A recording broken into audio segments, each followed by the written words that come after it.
Remembering the Granite Mountain Hotshots tonight, 19 lives lost 10 years ago today in the deadliest wildfire ever in the state of Arizona. One of the deadliest in the nation. It is a day Arizonans will never forget.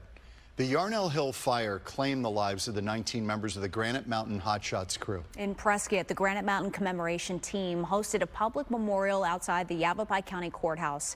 Fox 10's Stephanie Bennett joining us now with the latest. Steph.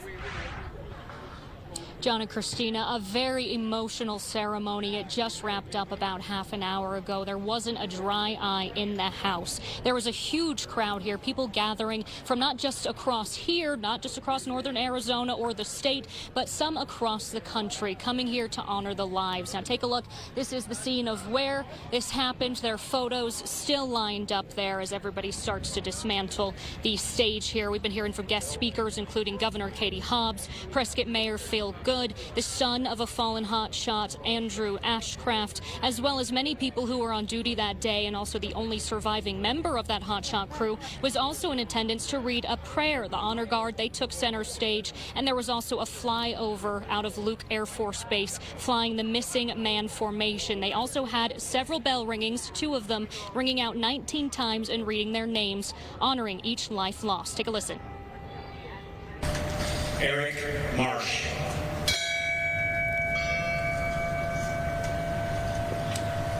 Garrett Zubiger.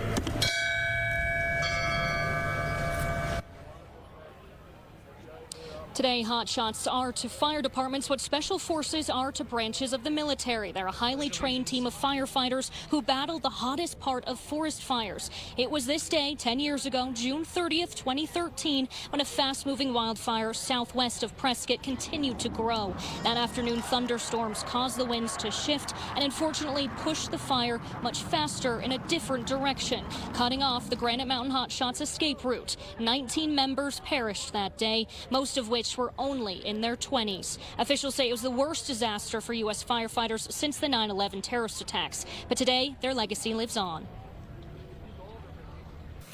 It takes someone with great strength, passion, dedication, and perseverance to sign up for this dangerous job. We're here to honor them because they selflessly answered the call for us. And he told me, son, you're the man of the house while I'm gone. Take care of our family, protect mom, and I love you. To him, those words held reassurance and provided him a sense of security while he was away. He knew he was leaving his family at home while he went to provide for us. That was one last moment of connection he made sure to have with me while I was still home and while he was still home.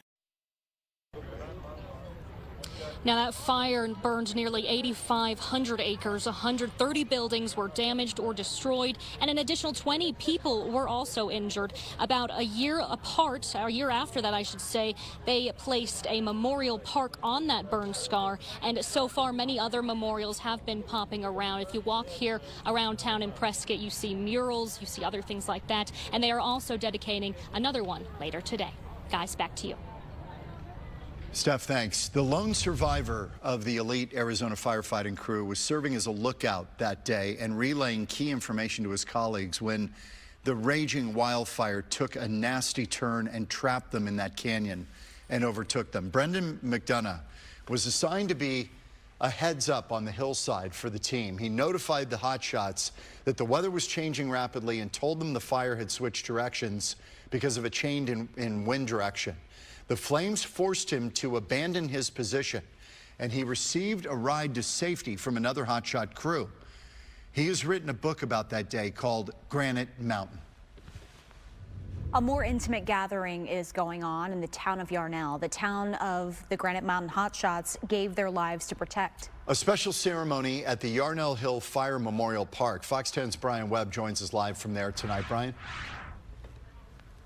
Hey guys, the hour-long ceremony just wrapped up. A few people still hanging out, helping clean up, maybe saying hi to their neighbor. This little park is the Yarnell Memorial for the Granite Mountain Hotshots, a peaceful little place to pay respects. Today, though, crowded with about 200 people for the 10th anniversary of this tragedy, now forever part of this community's history. This was such a sweet ceremony, though. Everything you'd want at a memorial, all with that small town touch that made it even more charming.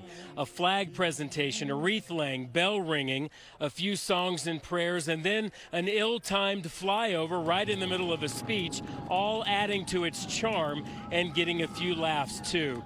So ask anyone around here, it's hard to believe it's been 10 years, but with each passing day comes a little more healing. That's from the grandfather of Garrett Zuppiger, one of the 19 hotshots killed 10 years ago today.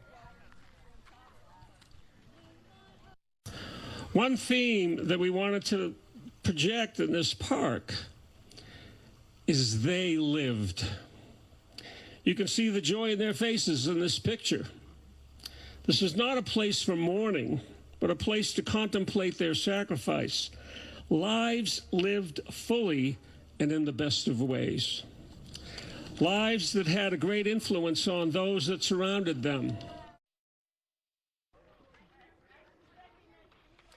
So Yarnell residents, along with people across the country, can take part in another ceremony tonight, turning on your porch light from 9 to 10 p.m. to honor the Granite Mountain Hotshots, along with firefighters everywhere. Live in Yarnell, I'm Brian Webb, Fox 10 News. Thanks, Brian. It took 12 days for fire crews to contain the Yarnell Hill Fire. It started with a lightning strike, and by the time it was over, more than 8,300 acres had burned. At least 600 people were under mandatory evacuation order in the communities of Yarnell and Peoples Valley. The Yavapai County Sheriff's Office said that 127 homes and buildings in Yarnell and 2 in Peoples Valley were destroyed. The cost of fighting the fire, property loss, and insurance claims totaled about $900 million.